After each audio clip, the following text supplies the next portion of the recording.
Hi folks, at the pond today I would like to introduce a home designed topwater and diving lure which I call the PopDiver. It's having a unique feature. You could work it on the surface, plus it dives to at least 8 feet deep. So I've been trying this lure for 2 days now, and sadly I didn't have any response because pike seemed to be very reluctant. But still, I would like to introduce these homemade and home designed lures to you, maybe to provide some input for the home lure carver all around the world. I'm pretty much convinced this thing would have an appeal to pike and probably for bass as well in the USA. And I'll give you some close shots of these now. Alright? Okay, I'm very fond of lures that have a topwater plus a diving action. Like so, this is my own version of the famous bass Reno, the Lucky 13 and the whirligig, a lure which was never commercialized, by the way. All of these three lures have the feature that you can work them on the surface to cause some kind of commotion there or popping noise, generating. This one generates bubbles. This one walks the dog on the surface, and this one dives under almost on the very spot. All of these lures have in common, apart from this surface action, that they would dive down to about 1.5 feet on a constant retrieve. And the mixture of all of these features is the one calling in the pike and bringing in the goodies. So I've thought I want a lure that has the surface action but would go down deeper than just 1.5 feet. So I came up with this, which is a homemade and home designed lure which I call the PopDiver. Here are two lures that I've made quite a while ago. They are turned from buoyant wood, abachi wood in this case, have a very big lip which I've borrowed from vintage deep diving lures, American lures, and these lips cause them to dig down steeply, and I don't think that I'm exaggerating to say that these will go down 8 feet on a steady retrieve, maybe even 10 feet. On a plain bottom, they plow the bottom to stir up some mud there, causing dust clouds. They have a very tight wiggle on a steady retrieve. You can fish them over weed beds. If they touch the tip of the weeds, you will notice it in your rod, and you let them rise again. They are very buoyant, so they rise at about 1.5 to 2 feet per second. The buoyancy is necessary because they have this deep cupping in the tail. So the cupping would stick out of the water at rest. So if you give it a jerk, the water remaining there would spill out, and air would be caught, and as the lure digs down, air is caught and it would make a gentle popping noise and release an explosion of bubbles. You see, the cuppings are very deep. My fingertip vanishes into it. The lures are trimmed to be nose heavy naturally. They have a belly slot in which the wire form goes. The belly slot has been filled up with lead sheet, and also they have 1-2 lead shots embedded here to render them nose heavy to achieve the correct swimming position.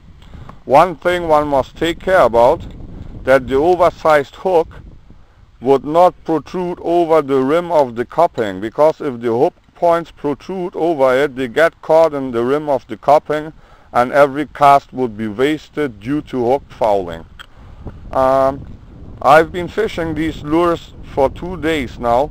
Sadly, the pike do not respond to them. In fact, they do not respond to any lures. I've tried everything. But I really think that these lures of mine, they have a potential.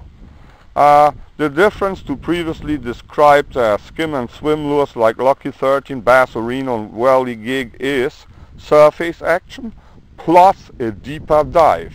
Whereas the lures like Lucky 13 only dig down 1.5 feet. This one would dig down 7, 8 feet, possibly even 10 feet on a steady retrieve. So it's quite a versatile lure. Naturally, the casting performance is very poor because it is nose heavy in first place, and second, it's not just that aerodynamic with the deep cupping, which is supposed to fly first. So casting performance is very poor. The lures are suited for quiet weather and rather small and quiet waters with lots of vegetation in them. Okay, I'll give them a swim now. Okay.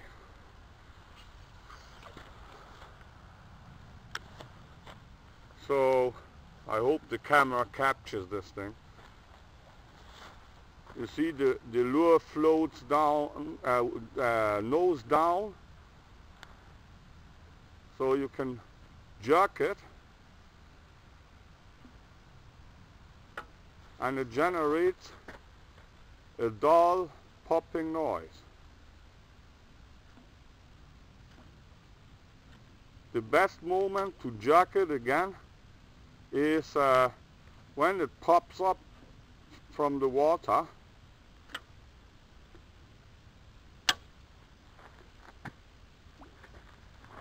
Okay, I hope the camera captures this thing.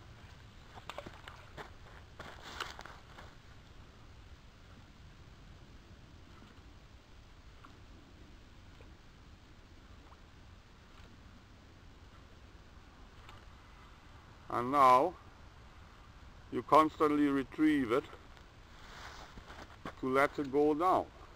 If your retrieve is longer, it would sooner or later reach its maximum depth, or you just give 1 or 2 cranks with the reel handle, it will go down to just 2 feet, and then you let it rise again. So you can control the depth that you want your lure to reach. This is great to take the tips of submerged underwater vegetation, and or if you've got a clean bottom, you could crank it down to the bottom if it's not too deep and plow the bottom with the lure. See, pop it.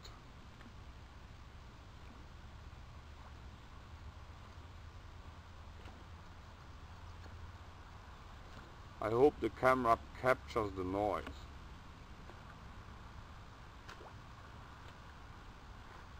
And I found that they don't snag up pretty much. And the only thing is, since I haven't caught a fish on it, I do not know about the hookup abilities, whether you get a lot of missed strikes or whether pike would hook up. Fact is that the big lip is keeping debris away from the hook, but who knows whether it would also prevent hookups. Sadly, fish are very reluctant. But this is the way it works, and after my experience of pike fishing, I'm pretty much convinced that this one would steer something up. Alright, I'll make some more shots with the head cam to get a better angle against the water. Alright. Okay, now I will do a couple of casts for the head cam. See, the casting performance is very poor, so let the ripples die and start twitching it.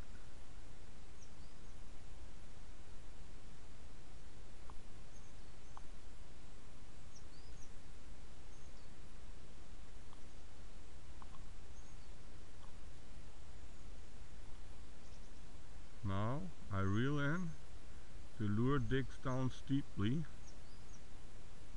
and I let it rise again, do some more pops to generate the dull popping sound and generate bubbles, and retrieve again.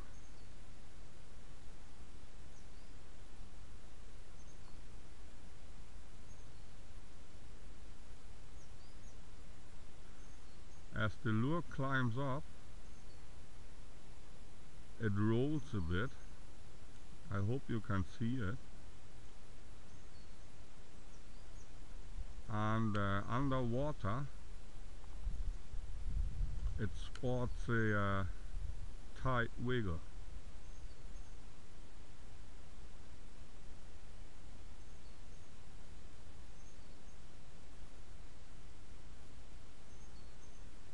Hope you can see the action now.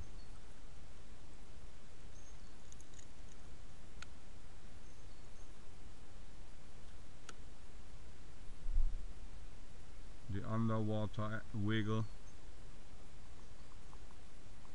This is how it goes.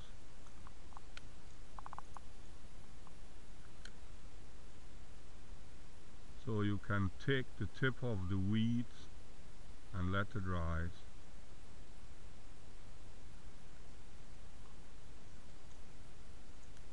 But sadly pike are reluctant these days.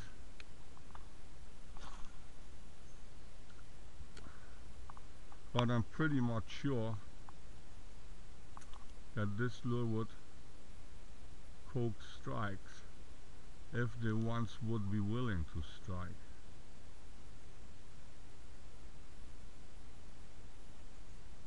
If you crank the lure down deeper, and it would rise up again, you could clearly see this by the line moving.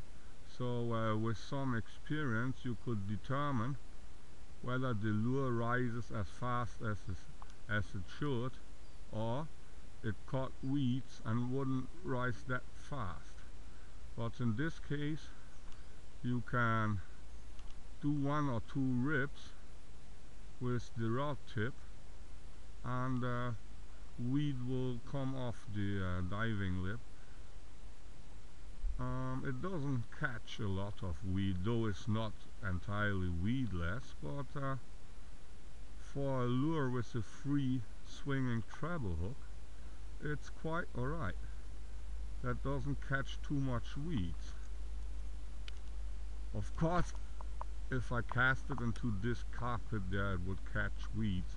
I'm just talking to underwater vegetation.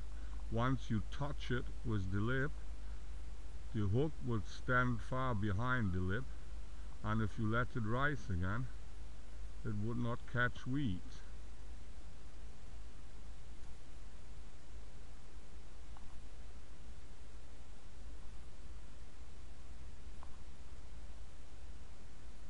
So